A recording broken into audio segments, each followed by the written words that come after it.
Olá, meus amores, vejam só, na aula de hoje, a gente vai entender o gênero textual, paródia e a intertextualidade.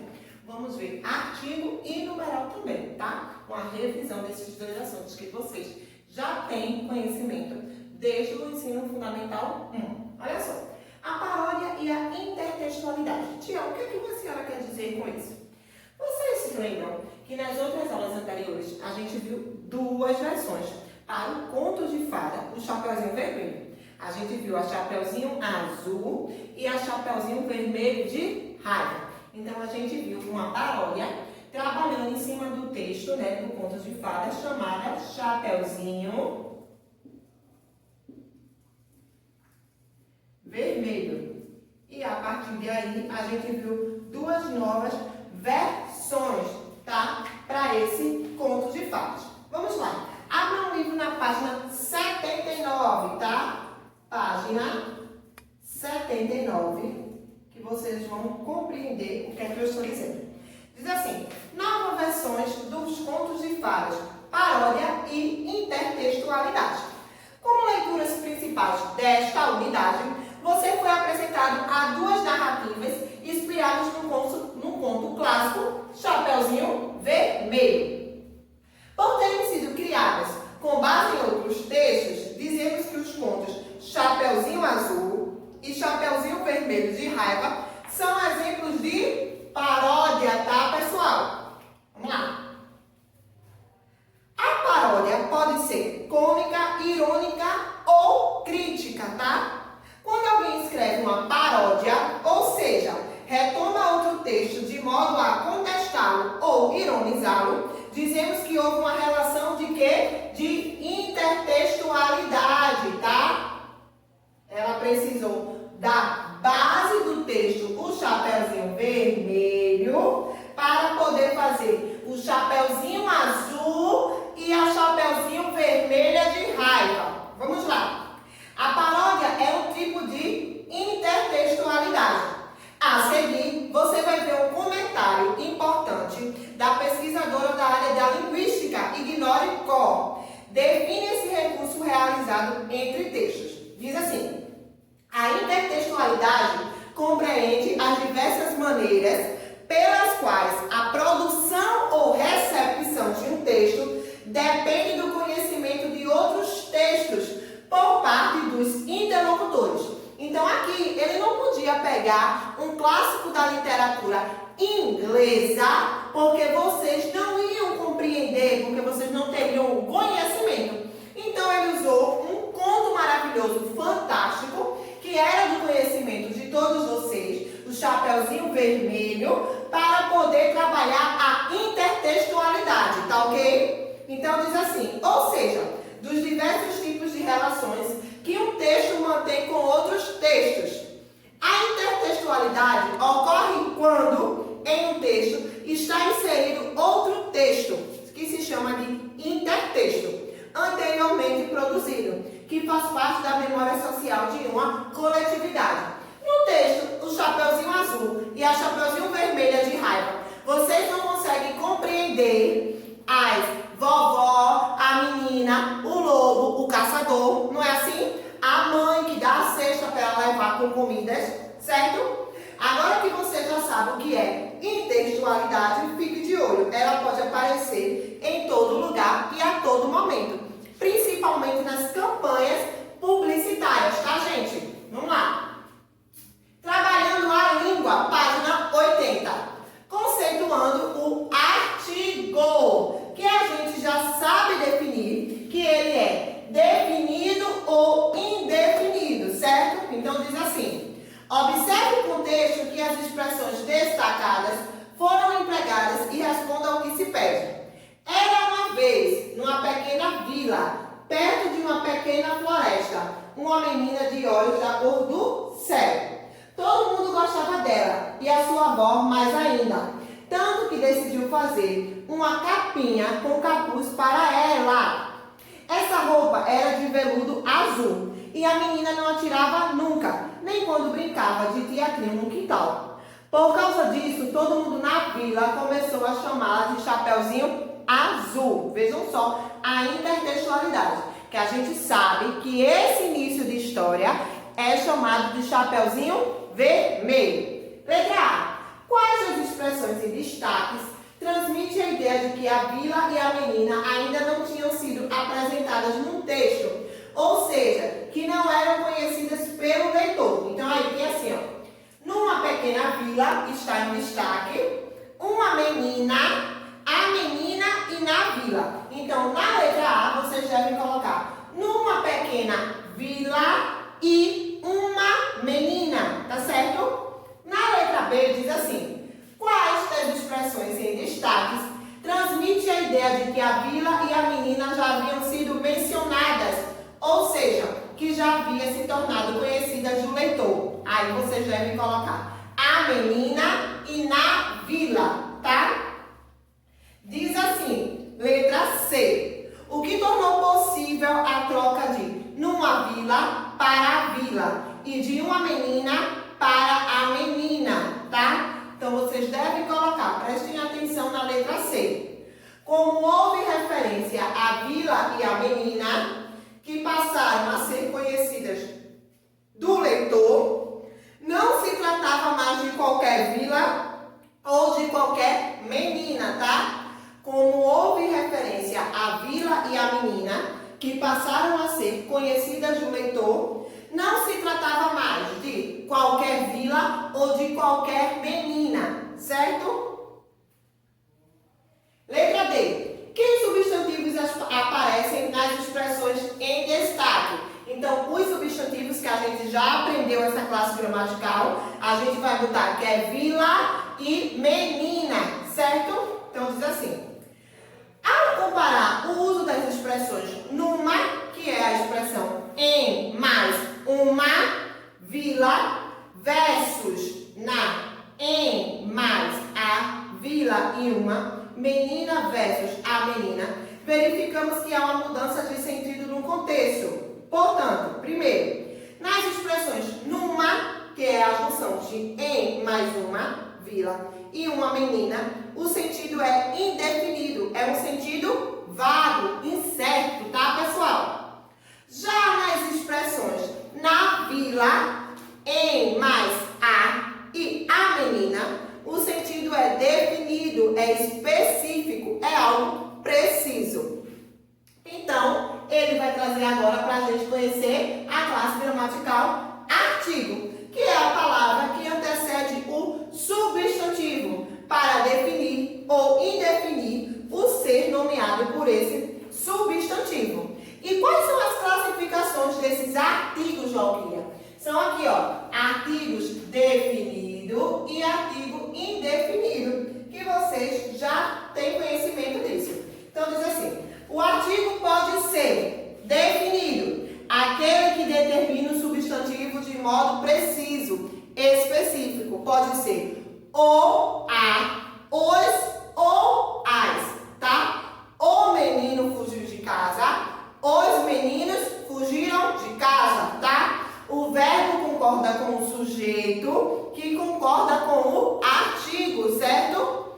Indefinido, aquele que determina o substantivo de modo vago, impreciso, genérico. Pode ser uma, uns, umas. Comprei umas coisas no supermercado. Então, eu não estou dizendo o que foi que eu comprei. Comprei uma variedade, tá? O artigo determina o substantivo quanto ao gênero, se é masculino ou feminino, e quanto ao número, que pode estar no singular e no plural. Isso significa que o artigo concorda com o substantivo a que se refere em gênero e em número, tá, pessoal? Os artigos servem para marcar o gênero e o número do substantivo. Pianista, o pianista, a pianista. Atlas, singular ou plural. O atlas, certo? Leia a frase a seguir e explique por que no primeiro texto está escrito um caçador e no segundo texto, o caçador. Em sua resposta, você deve comentar a diferença de sentido nos dois casos.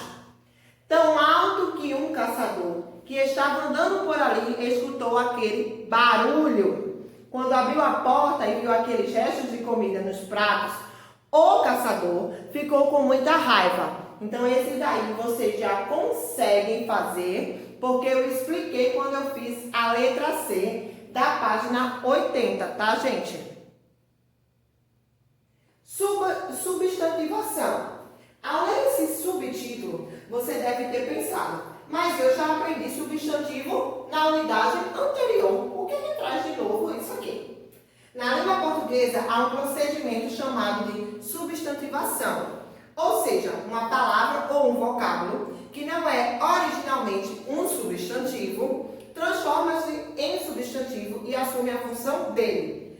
E o artigo classe gramatical em estudo tem tudo a ver com esse processo. Então, pula aí para a página 82 para a gente entender.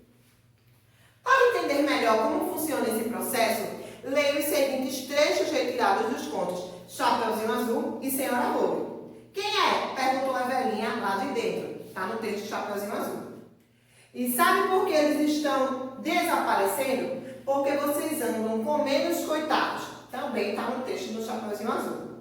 A preguiçosa ficou tão contente, achando que receberia, enfim, a chuva de ouro. Senhora Lobo. Observe que as palavras velhinha, coitados e preguiçosa transmitem a ideia de caracterização, ou seja, parecem qualificar os substantivos. Determinado ser pode ter a característica de velhinho, de coitado ou de preguiçoso. No entanto, repare que em tais exemplos, essas palavras não caracterizam substantivo, pois elas próprias foram substantivadas, tá? Ou seja, transformadas em substantivo, certo? Isso é possível graças à presença dos artigos que a antecedem. A velhinha, os coitados, a preguiçosa. Observação. Palavras de outras classes gramaticais, além dos adjetivos, também podem ser substantivadas. São exemplos do o jantar, do verbo para o substantivo, o sim, do advérbio para o substantivo. Conceituando agora a parte aqui, ó, de numeral. Vamos lá. Você sabe qual é o desenho animado mais importante da história? A revista Mundo Estranho fez uma lista de 10 obras-primas da animação. Uma delas é o famoso conto de fadas Branca de Neve e os Sete Anões, que entrou na lista da revista por ser o primeiro longa-metragem de animação. Primeiro longa de animação, Branca de Neve e os Sete Anões, de 1937. Além do título de primeiro longa-metragem, a animação também é considerada uma das mais belas da história. Para finalizá-la, 800 artistas produziram mais de 1 milhão de desenhos, dos quais cerca de 250 mil foram usados. A inovação foi um sucesso de público. Em números de hoje, a bilheteria ultrapassaria 6 bilhões de dólares e rendeu à Disney um Oscar especial, acompanhado por outras 7 mini estatuetas.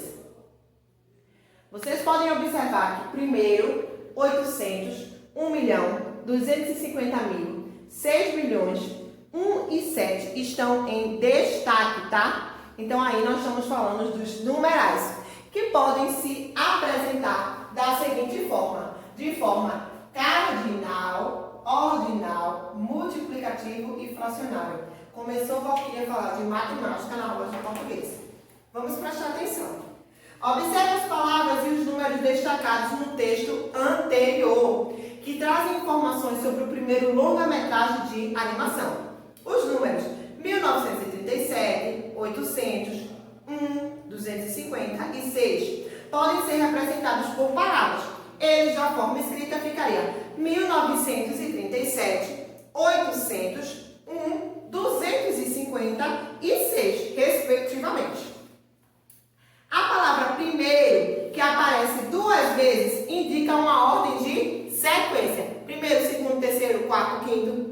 Ou seja, a colocação da longa-metragem Branca de Neve e os Sete Anões entre os outros longas. Os numerais apresentam uma particularidade em relação às demais palavras.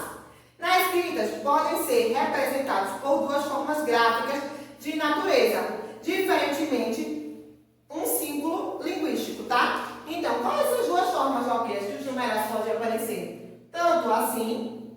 sabe que é o número 1, quando assim, na forma escrita. Então, diz assim, um signo linguístico, 1, 2, 1000, e um signo aritmético, 1, 2 e 1000.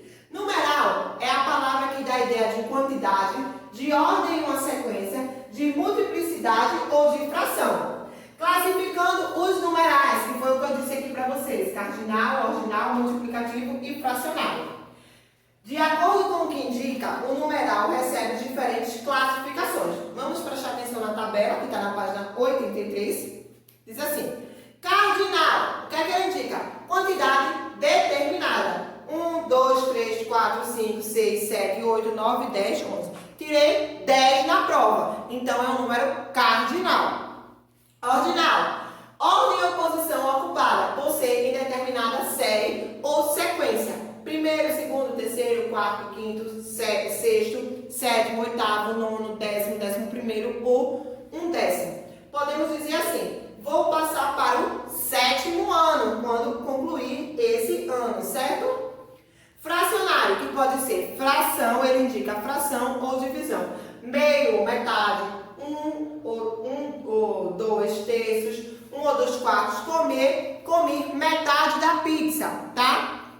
Multiplicativo, indica o quê? Multiplicação, duplo, dobro, triplo, tríplice, quadruplo, quintuplo, sextuplo, setuplo, octuplo, nonuplo, decuplo e um decuplo, tá? Então, eu tenho o dobro da idade de Maria, certo? Então, vamos lá. O 1, artigo indefinido ou numeral cardinal? Esse 1 aqui, de forma escrita. Vamos lá. Quando 1 é um artigo indefinido, podemos colocar a palavra qualquer após o substantivo, que o termo 1 acompanha. Encontrei um cliente no clube. Encontrei um cliente qualquer, tá? Quando 1 for numeral cardinal, podemos colocar antes deles as palavras somente ou apenas, sem que o sentido da frase seja alterado. Ou quando conseguimos substituí-lo por 2, expressando ideia de quantidade. Exemplo, comprei um livro de conto de fadas. Comprei somente ou apenas um livro de conto de fada. Comprei 2 livros de conto de fadas. Se eu dissesse que esse 1 aí era artigo indefinido, eu ia dizer assim, comprei um livro qualquer? Não, tá? Importante, a análise do contexto é primordial para você descobrir se a palavra 1 dá ideia de quantidade, ideia de numeral ou de indefinição, artigo, tá? Vamos lá, da sequência. Na página 84, diz assim, primeiro, circule os artigos presentes nos trechos a seguir e ligue-os aos substantivos que ele determina. Letra A. Até que, de repente, o lobo saiu de trás de uma moita e disse. B. E Chapeuzinho Azul, porque aprendeu uma lição. C. Não se deve matar os animais, ainda mais se eles estiverem em extinção. Segundo, classifique os artigos que você identificou no exercício anterior, para a letra A, para a letra B e para a letra C. Vocês vão botar qual foi o artigo e se ele é definido ou indefinido. Se sentir dúvida, volta lá, tá? Terceiro, o artigo sempre antecede o substantivo e concorda com ele em gênero, masculino ou feminino, e número, singular ou plural. Considerando esse fato, escreva nas frases a seguir se a palavra destacada funciona como ou não como artigo. Letra A. Um dia sua mãe chamou-a e disse. Vocês vão dizer se esse 1 é artigo ou não e se esse A também é artigo ou não. Letra B. Quando o lobo chegou, bateu na porta. Também. C. Logo começaram a roncar bem alto. D. O caçador porque ajudou a proteger uma espécie rara, o lobo. E a letra E diz assim. Aí ele pegou as algemas, prendeu as duas e as levou para a delegacia, certo? Cada um que está destacado, vocês vão dizer se é um artigo ou não. Você já conheceu as releituras Chapeuzinho Azul e Chapeuzinho Vermelho de Raiva. Agora você vai conhecer Chapeuzinho Amarelo, uma paródia escrita por Chico Buarque, também inspirada no conto clássico Chapeuzinho Vermelho. Isso aí tá na página 85, tá, pessoal? É o texto 3. Chapeuzinho Amarelo. Era a Chapeuzinho Amarelo, amarelada de medo. Tinha medo de tudo naquela Chapeuzinho. Já não ria, em festa não aparecia, não subia a escada nem descia. Não estava resfriada, mas tossia. Ouvia conto de fada e estremecia. Não brincava mais de nada, nem de amarelinha. Tinha medo de trovão, minhoca para ela era cobra, e nunca apanhava sol porque tinha medo da sombra. Não ia para fora para não se sujar, não tomava sopa para não ensopar, não tomava banho para não descolar, não falava nada para não se engasgar, não ficava em pé com medo de cair, então vivia parada, deitada, mas sem dormir, com medo de pesadelo. Era Chapeuzinho Amarelo. E de todos os medos que tinha, o medo mais que medonho era o medo do tal lobo. Um lobo que nunca se via, que morava lá para longe. Mesmo assim, a Chapeuzinho tinha cada vez mais medo do medo. Do medo de um dia encontrar um lobo que não se via e que não existia. E Chapeuzinho Amarelo, de tanto pensar no lobo, de tanto sonhar com o lobo, de tanto esperar o lobo, um dia topou com ele, que era assim, carão de lobo. Vamos lá. Olhão de lobo, jeitão de lobo, e principalmente um bocão, tão grande que era capaz de comer 2 avós, um caçador, rei, princesa, 7 panelas de arroz e um chapéu de sobremesa. Ah, que barriga esse lobo tem, viu? Mas o engraçado é que, assim que encontrou o lobo, a Chapeuzinho Amarelo foi perdendo aquele medo. O medo de um dia encontrar um lobo. Foi ficando só com um pouco de medo daquele lobo. Depois ficou com medo e ela ficou só com o lobo. O lobo ficou chateado. Com base no texto, responda as questões a seguir. Quando queremos dizer que uma pessoa teve muito medo de uma situação difícil, dizemos que ela o quê? Segundo, pensando no que a cor amarela pode simbolizar, qual é a relação entre o nome Chapeuzinho Amarelo e o jeito de ser da garotinha, tá? Então aí precisa do conhecimento de mundo de vocês. Terceiro, a palavra medo foi usada muitas vezes nesse texto, sendo até repetida em um dos versos. Observe. Mesmo assim, a Chapeuzinho tinha cada vez mais medo de um dia encontrar um lobo. Por que a palavra medo se repete tantas vezes? Essa repetição passa a ideia de quê, tá? Quarto quesito. Durante todo o texto, a palavra lobo foi escrita com letras maiúsculas. Mas no último verso, a palavra aparece com letras minúsculas. Explique por que isso ocorre, ou seja, qual é o efeito de sentido dessa alteração. No quinto quesito, diz assim: Chapeuzinho Amarelo ouvia conto de fada e estremecia. Em sua opinião, por que a garotinha tinha medo de conto de fadas? Lembrem vocês que os contos de fadas ou contos maravilhosos, eles sempre têm um vilão, tá? Então a resposta pode estar passando por aí. Diz assim, sexto quesito. Pensando na estrutura do texto narrativo, que a gente já viu, identifique o clímax dessa história, ou seja, o momento em que há maior tensão.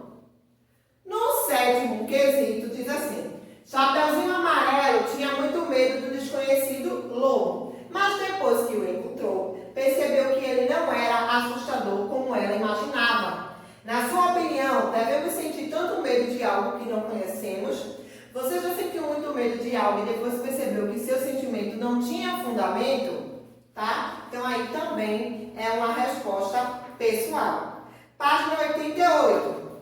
No primeiro verso do texto, temos a frase: era a Chapeuzinho Amarelo. Se a personagem não havia sido mencionada antes, se ela ainda não era conhecida do leitor, por que foi usado o artigo definido e não indefinido para apresentá-la, hein?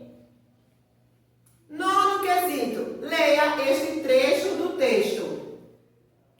Tão grande que era capaz de comer 2 avós, um caçador, o rei, princesa, 7 panelas de arroz e um chapéu de sobremesa. Letra A. Analisando o contexto, a palavra em suas 2 ocorrências, um caçador e um chapéu, é artigo indefinido ou numeral. Por quê? Tá? Na letra B, diz assim: sem pensar na palavra encontre 2 numerais nesse trecho e classifique-os, tá? Agora, vamos analisar tirinhas. Todas elas são inspiradas em contos de fadas. Leia-as, interprete-as e responde ao que pede. Tirinha 1. Smack. Quem é esse paspalho ridículo me beijando? Você não esperava que depois de 10 anos dormindo, ela acordasse de bom humor? 10º. Qual é o conto de fada clássico parodiado nessa versão cômica? 11º. Como o príncipe reagiu à pergunta feita pela princesa no segundo quadrinho? 12º. Encontre o numeral na tirinha e o classifique, tá? Vocês vão classificar se é cardinal, ordinal, multiplicativo ou fracionário. A tirinha 2 diz o seguinte: vamos marcar o caminho com migalhas de pão. Sim, mas desta vez vamos colocar cola. Vai ficar bem mais fácil achar a volta. 13º. Em qual conto de fadas essa tirinha foi inspirada? 14º. Encontre 2 artigos nessa tirinha. Classifique-os e escreva o substantivo que eles determinam. Já os artigos vocês vão me dizer se é definido ou indefinido, tá, pessoal? 15º. Observe a quantidade de pássaros no segundo quadrinho da tirinha. O numeral cardinal que representa essa quantidade é... Qual é o número ordinal e multiplicativo correspondente a esse numeral cardinal? O número de pássaros que vai ter lá, vocês vão dizer quanto é que ele é ordinal, multiplicativo também, tá? A tirinha 3 diz assim: olá, garotinha, dê-me um beijo e terá uma bela surpresa. Chua. Um príncipe. Vai, pensei que você fosse se transformar num pipoqueiro, padeiro. Eita, Magali gulosa, né? Na página 90, continuando, diz assim: qual é o conto de fadas parodiado por essa tirinha? 17º. Qual é o efeito de sentido produzido pela palavra chuá no segundo quadrinho da tirinha? 18º. No último quadrinho, Magali diz: pensei que você fosse se transformar no pipoqueiro, padeiro e por aí vai. A classe gramatical pertencente às palavras pipoqueiro e padeiro, explique sua resposta. A que classe gramatical essas palavras pertencem? 19º. Seja bem criativo e elabore uma frase em que essas palavras pipoqueiro ou padeiro têm a função de adjetivo, ou seja, a de caracterizar substantivos, tá? 20º. Podemos afirmar que essas 3 tirinhas são exemplos de intertextualidade que a gente viu no começo da aula. Explique sua resposta, tá? Não terminou por aí, não. Vamos lá para a página 91. Vocês estavam muito descansados, sem atividade, tá? Na página 91, diz assim: mais um chapeuzinho. Leia o texto e conheça essa nova personagem. Uma menina chamada Chapeuzinho Azul. Aposto que você adivinhou que essa menina, conhecida pelo apelido de Chapeuzinho Azul, era irmã daquela outra menininha conhecida pelo apelido de Chapeuzinho Vermelho. As 2 meninas ganharam seus chapeuzinhos no mesmo dia. Foi no dia da criança de 1600 e me esqueci. Elas gostaram tanto ganhar seus chapeuzinhos que até se esqueceram de ficar bravas porque não tinham ganhado as bonecas que tanto queriam. Naquele dia em que a menina do Chapeuzinho Vermelho saiu de casa para levar doces para a vovozinha, que estava doente, e se encontrou com o lobo e etc. E tal, a irmã dela ficou em casa. Ela passou o dia todo no quarto porque estava com gripe. Ninguém nunca ouviu falar na Chapeuzinho Azul, porque ela nunca teve um dia tão agitado como o dia da irmã dela. Ninguém nunca ouviu falar também do pai das duas meninas, porque, chamando a Chapeuzinho Vermelho, foi pega estar fora bem sozinha. E o pai dela estava na cidade, que ficava não muito ali, tão por perto. Ela saía de casa todo dia bem cedinho e só voltava de noite, porque trabalhava, junto com muitos outros homens, na construção de uma ponte que estava sendo feita sobre um grande rio. Ninguém nunca ficou sabendo também que a Chapeuzinho Vermelho tinha outra avó. Isso é fácil de imaginar, porque afinal as crianças geralmente têm duas avós, a mãe da mãe e a mãe do pai. Essa outra avó era a mãe do pai, aquela que quase virou comida do lobo era a mãe da mãe. Página 92. Essa outra avó das Chapeuzinhos se chamava Yolanda, mas todo mundo a chamava de vovó gorda. Você pode imaginar por quê? Ela não se importava com esse apelido e até achava graça. Então a vovó gorda saiu lá da casinha dela com uma cestinha de doces para levar para a Chapeuzinho Azul, que, como eu já contei, estava gripada, coitadinha. No caminho para a casa da netinha, a avó se encontrou com um lobo tão lobo mau quanto aquele que enganou a Chapeuzinho Vermelho. E esse outro lobo mau tentou enganar a avó gorda, dizendo para ela ir pelo caminho da floresta. Mas, como ela não era boba, foi pelo caminho mais curto e chegou antes do lobo mau. E quando ela chegou pronto para comer a Chapeuzinho Azul e a avó dela, deu de cara com o pai das meninas, que já tinha voltado do trabalho. Ele estava esperando pelo lobo na frente de casa, com sua espingarda em punho. Lá dentro, a Chapeuzinho Azul, a mãe dela e a avó gorda espiavam pela janela e riam. O lobo, que era tão lobo mau quanto o outro, mas também tão esperto quanto a avó gorda, quando viu a espingarda, deu um tchauzinho de longe e deu no pé. Na noite desse mesmo dia, a Chapeuzinho Vermelho chegou, acompanhada pelo caçador, e contou sua aventura. Foi por isso que os pais das meninas nunca mais deixaram as duas andarem sozinhas pela floresta. Depois do jantar, as duas irmãs pediram para comer os doces que a avó gorda tinha trazido em sua cestinha. Mas ela deu uma gargalhada e confessou que tinha ficado com fome no caminho e foi beliscando, beliscando, beliscando. E quando chegou, a cesta já estava vazia. Flávio de Souza, que história é essa? Primeiro, a paródia Uma Menina Chamada Chapeuzinho Azul é um texto narrativo, pois apresenta personagens em uma sequência de fatos. De acordo com o papel das personagens nesse conto, responda ao que se pede. Letra A. Qual é o nome das personagens principais e das personagens que se opõem aos protagonistas, ou seja, os vilões da história? B. Quais personagens têm menor participação na história, ou seja, são secundários? Segundo, que acontecimento impediu o Chapeuzinho Azul de ir com o Chapeuzinho Vermelho levar doces para a vovozinha? Terceiro, por causa desse fato, vó gorda resolveu levar doces para a Chapeuzinho Azul. No caminho, ela se encontrou com o lobo mau, que tentou enganá-la. Ele conseguiu enganar a vovó. O que aconteceu depois? Quarto, por que, até o momento, ninguém tinha ouvido falar de Chapeuzinho Azul e do pai das meninas? Quinto, no trecho, e quando ele chegou, deu de cara com o pai das meninas. Explique o sentido da expressão em destaque, que é a expressão deu de cara.